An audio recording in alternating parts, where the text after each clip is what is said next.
साईं राम। आज का साईं वचन बाबा कह रहे हैं, मेरे बच्चे, अब तू उस ज्ञान को जान चुका है जिससे मैं तुझे अवगत कराना चाहता था। तू हर किसी को अपना प्रियजन मानने लगता था, हर किसी के लिए अपना सर्वस्व न्यौछावर करने के लिए तैयार रहता था, हर किसी से तन लगाव करता था कि वही तेरे सब कुछ हैं। लेकिन मेरे बच्चे, ये दुनिया तेरे जैसी नहीं है। तेरे जैसे निष्पाप और भोले हृदय के सभी लोग नहीं हैं। यहाँ तो लोग जो चेहरे दिखाते हैं उसके पीछे की असलियत और ही कुछ होती है। लोग चेहरे पर तो अच्छा ही लिए घूमते हैं, लेकिन उनके दिल में कितनी ईर्ष्या, कितना कपट, कितना द्वेष भरा है, उसको अब तुम जान पाने के लायक बन चुके हो। तुम जान चुके हो कि जो लोग तुम्हें सामने जैसा दिखा रहे हैं वैसे वो नहीं है, जबकि तुम इतने भोले हो कि तुम जैसा दिखाते हो वैसे ही तुम स्वयं हो।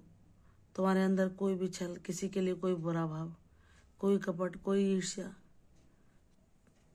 कोई भी दोष नहीं है। और तुम मेरे बच्चे ऐसे ही रहना, क्योंकि मैंने तुम्हें ऐसा बनाया। एक तुम छोटे बालक की तरह मासूम हो, जो सभी बुराइयों से परे है, जिसे किसी के लिए कुछ भी बुरा, अच्छा, ऊंच नीच, छोटा बड़ा, इन सब से कोई मतलब नहीं होता। वैसे ही तुम हो। तुम सब पर प्रेम लुटाते हो, सबको अपना निजी जन समझते हो, और हर किसी के चेहरे पर मुस्कान देखना चाहते हो। हर किसी को प्रसन्न करने के लिए तुम हर संभव प्रयास करते हो, चाहे वह दिन रात तुम्हारे लिए ही क्यों न बुरा मांग रहा हो, या तुम्हारी बुराई क्यों ना कर रहा हो, या तुम्हें दुख देने के कितने ही प्रयास क्यों ना कर रहा हो। तुम उसे भी उसकी भूलों के लिए क्षमा करके उसके लिए भी किसी भी सेवा या किसी भी सत्कर्म को करने से पीछे नहीं हटते, और उसके लिए भी तुम बाबा से सद्बुद्धि ही मांगते हो। मेरे बच्चे, तुम जैसे हो वैसा ही रहना। कोई कितना भी तुम्हारा बुरा करना चाहे, मैं हूं ना तुम्हारा रक्षा कवच बनकर। जब तुम इतने भोले, निष्पाप, पवित्र ऊर्जा वाले मेरे सीधे साधे बच्चे हो, तो तुम्हारा हित तुम्हारे बाबा को करना है और किसी को नहीं।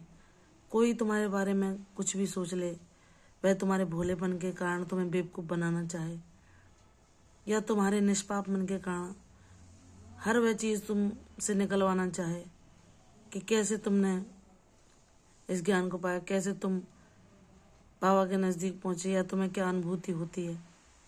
तो मेरे बच्चे, अगर जो जिस लायक हो उसी के साथ अपना इस ज्ञान को तुम बांटना। हर किसी के साथ अपने ये अनुभव साझा ना करना, क्योंकि जो लोग भक्ति मार्ग में चल रहे हैं और वह ज्ञान को पा चुके हैं, वही इन बातों को जान सकते हैं और इनको अनुभव कर सकते हैं, हर कोई नहीं। यह चालाक और स्वार्थी लोग जो तुम्हारे आसपास हैं, ये नकारात्मक लोग तो इन बातों को हंसी मानकर तुम्हारा व्यंग ही कसेंगे तुम पर। इसलिए मेरे बच्चे, तुम यह भी जानते हो कि जब तुम उनके प्रभाव में आते हो, तुम भी अपने समय को व्यर्थ गंवाने लगते हो। तुम्हारे मुख से भी जाने अनचाहे ऐसी व्यर्थ की बातों में समय बर्बाद हो जाता है जो तुम नहीं चाहते। और जब तुम उनसे दूर हटते हो, तुम्हें स्वयं ही ये प्रेरणा आती है कि मुझे क्या करना किसी और के बारे में बातें करके। लेकिन मेरे बच्चे, उनकी ऊर्जा का प्रभाव होता है तुम पर।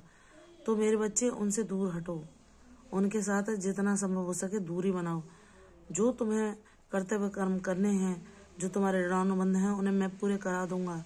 लेकिन तुम अपनी ऊर्जा को अर्जित करना चाहते हो, जो मैं तुम्हें दिन रात नाम जाप के द्वारा प्रदान कर रहा हूँ, तुम्हारे सत्कर्मों के द्वारा तुम्हारे अंदर संचय कर रहा हूँ, तो उसके लिए ऐसे लोगों की ऊर्जा से अधिकतर बचो।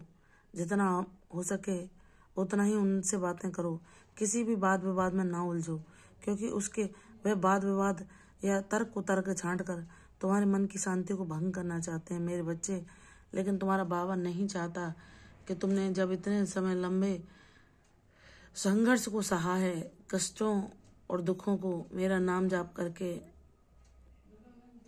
झेला है, तो अब तुम उन चीजों से दूर जाओ, क्योंकि तुम अब ज्ञानवान बन चुके हो। तुम्हें इन लोगों के जाल में नहीं फंसना, इनके तर्क कुतर्क वाद विवाद में नहीं फंसना। तुम इनकी ऊर्जा को नहीं बदल सकते, क्योंकि उन्हें उसी में आनंद आता है। इसलिए मेरे बच्चे, अगर तुम अपनी ऊर्जा में आगे बढ़ना चाहते हो, अपने उद्देश्य पथ पर आगे प्रयास करना चाहते हो, तो ऐसे लोगों से यथासंभव दूरी ही रखो।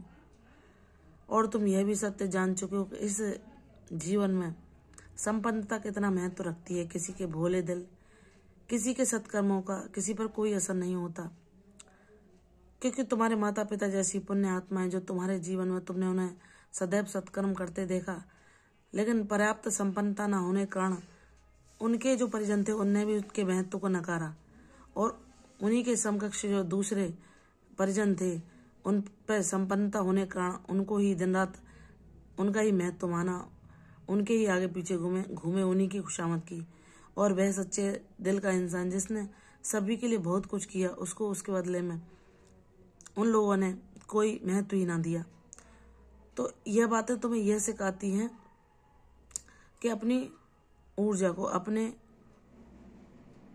धन को या अपने समय को ऐसे लोगों के साथ बर्बाद ना करो जो कि सच्चे लोगों को महत्व न देकर संपन्नता, समृद्धि और रुतबे को महत्व देते हैं।